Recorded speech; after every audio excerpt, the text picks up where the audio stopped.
Rwanda rufite intumbero yo kuba igihugu gifite ubukungu buciriritse upper middle income country muri 2035 ndetse n'igihugu gikize bizwi nka developed country muri 2050. Ibi byose kubigeraho bisaba kwiha icyuya mu ngeri zitandukanye, ariwo muvuduko tubona udasanzwe mu bintu byose, ariko byagera mu myubakire y'ibikorwa remezo n'amazu maremare bikaba karusho.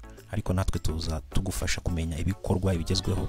Ariyo mpamvu uyu munsi tugiye kuvuga kuri UCC cyangwa se Umuyenzi City Center na Kimironko Downtown. Tukibutsa ko bageze kuri DCNTC wa muyoboro kugeza update n'amakuru ku mishinga minini itandukanye y'ubwubatsi. Niba utarakora subscribe, uyu niwo mwanya, yikande niyo nkunga yonyine tugusabye.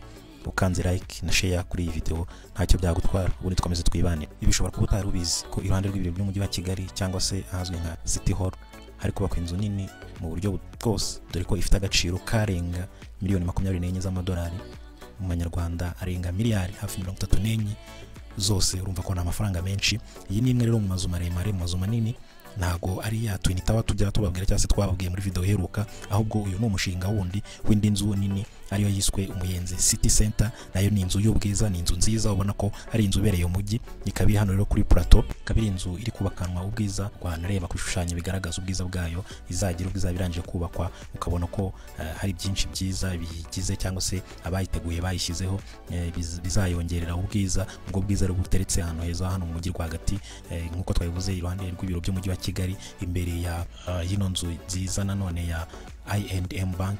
Ubona ko ari inzu iri hagati mu mujyi, hazwi nko mu Kiyovu cyangwa se kuri plateau n'ubundi mu karere ka Nyarugenge hano mu mujyi rwagati. Ikaba ari inzu nini nkuko twavuze tubivuga, ikaba ari inzu nini ifitemo amagorofa agera kuri 15, no kuvuga ifitemo basement cyangwa se bizwi nka cave, za nzu zo munsi y'ubutaka zigera kuri 3, izindi 12 zikaba ziri hejuru y'ubutaka. Kuvuga 3 ziri munsi y'ubutaka, izindi 12 zikaba ziri hejuru y'ubutaka, byose bikazeha zikaba amagorofa 15. Urumva ko ni inzu nini, kandi niyirebye uburyo imaze kungana, ko yamaze kugira ishusho y'inzu ukurikije uko ibishushanyo bimeze nuko inzu imaze kubakwa imeze, ubona ko ari inzu nini, ari inzu igaragara ko ari inzu nini bijyanye nuko imeze cyangwa se isura yayo yaba ari ku gishushanyo ndetse n'uburyo imaze kuba. Bijyanye rero n'igice herereyemo, uko ari igice kirimo ubucuruzi butandukanye, ubucuruzi yaba ari ubw'ibigo binini, ubucuruzi bw'amaduka asanzwe. Iyi nzu rero nayo irimo ibice bitandukanye, ni inzu ikomatanyije ibikorwa, izabikomatanyijemo ibikorwa bitandukanye, kuko ifitemo igice cy'ubucyagenewe ubucuruzi nk'ahantu ho gucururiza ibintu bitandukanye, amarishe cyangwa se supermarket atandukanye n'andi maduka atandukanye. Ikaba ifitemo ndetse nanone n'igice cyagenewe office spaces, ahantu abantu bashobora kubaza bagakodesha, bafite ibiro, bafite ibigo bitandukanye bikeneye ama office.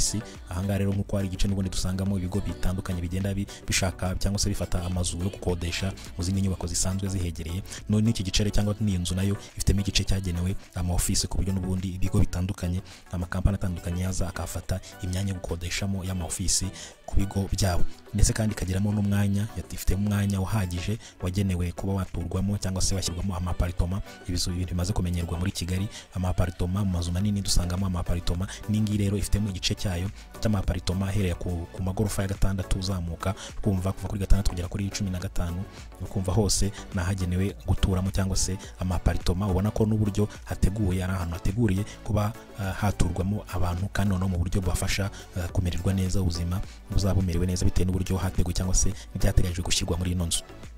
Kuko ino nzu ifitemo yateganyijwe gushyirwamo ama facilities atandukanye azafasha abantu kuba baharuhukira, abantu bazaba bazituyemo, bazaba bavuye mu tuzi dutandukanye, bavuye gukora ibikorwa bitandukanye hirya no hino, ku buryo baba bakeneye ahantu ho kuruhuka, si ibyo kuryama gusa, no kuruhuka, yaba ari kuruhura umubiri cyangwa se kuruhuka mu mutwe. Ariyo mpamvu ino nzu ifite igice cya piscine hejuru, hari terrasse rugari kuri nivo ya 5 cyangwa se kuri igorofa rya 6 no dusanga piscine. Iyo piscine iri kuri terrasse, aho abantu bazaba bicara, hari umwanya wo kwicaraho, bakaba bakwicara bitegeye umujyi, bumva amahumbezi yo mu mujyi aturuka muri biti byo mu Kiyovu, ndetse n'umwuka uturuka muri kiriya gice dusanga amahoteli atandukanye, amahoteli yo ku rwego rw'inyenyeri 5 atandukanye. Urumva na ahantu hari umwuka mwiza. Ino imbuga City Walk bivuze ko ari ahantu hari umwuka mwiza. Rero abantu bazaba bicaye kuri na terrasse kuri nivo ya 6 ni hejuru, na ahantu hazaba hari umwuka mwiza, ndetse n'ino piscine ku buryo umuntu yaza akahicara akaruhukira ari kugana n'umuntu.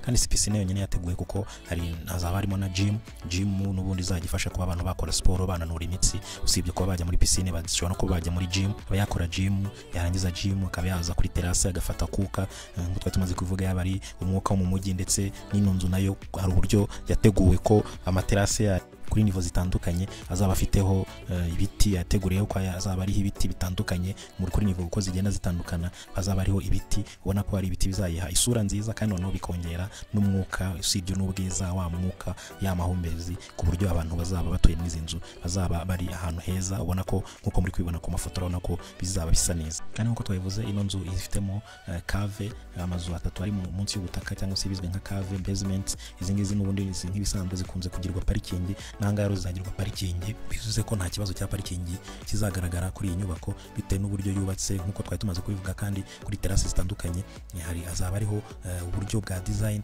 burimo ibyo biti n'ibindi byinshi bitandukanye, yaba ari igice cy'ibirahuri bigaragaza ubwiza bugaragara kuri ino nzu. Urebye rero uburyo inyubako imaze gukorwa ku nyubako, urabona ko inzu yamaze kugira isura, ko urabona ibice bigaragara nkuko twari tuvuga ama etage agerekeranye ukuntu, usibye n'igisigaye ko gukora amafinisage, ariko ubona ko inkota ibipande ubona ko byamaze kugeramo, inzu kuyuzamura yo ubona ko yageze nyine bisigaye na amafinisage agaragara ku buryo isura y'inzu ubasha kuyibona yose. Ibi video twayikoze bitewe n'ibyifuzo by'umukunzi wacu, abakunzi bacu bagiye batubaza ku byino nzu ya UCC uko bagendaga babitubaza, ariko natwe twagendaga tubiteguraho. Uyu ni wo munsi dore kandi hari n'abatubaje kuri Kimironko downtown. Iyi nayo ni inzu, ni umushinga munini, ni inzu y'ubucuruzi ibizwe nka shopping mall, akaba ari inzu iri kubakwa house hotel Ruprenta.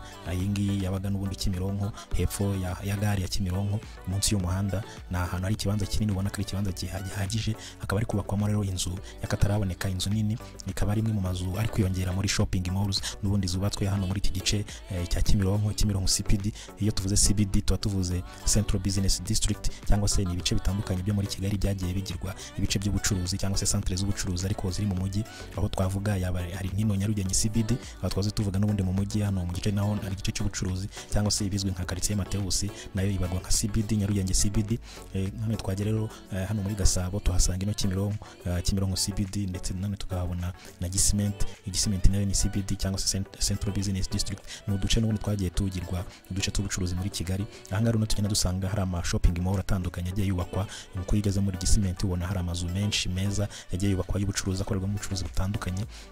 Rero ari nabyo biri hano muri Kimironko, ubona ko naho hari kugenda hazamurwa amazu manini akomeye, amazu manini kandi yagenewe ubucuruzi bugezweho, ubucuruzi buvuguruye. N'ino nzu rero ya Kimironko downtown nayo ni imwe muri ayo mazu yo kuri urwego rwa shopping mall. Akaba ari inzu iza nini, ubona ko izaba irimo ibyumba byinshi binini bisanzuye y'ubucuruzi butandukanye.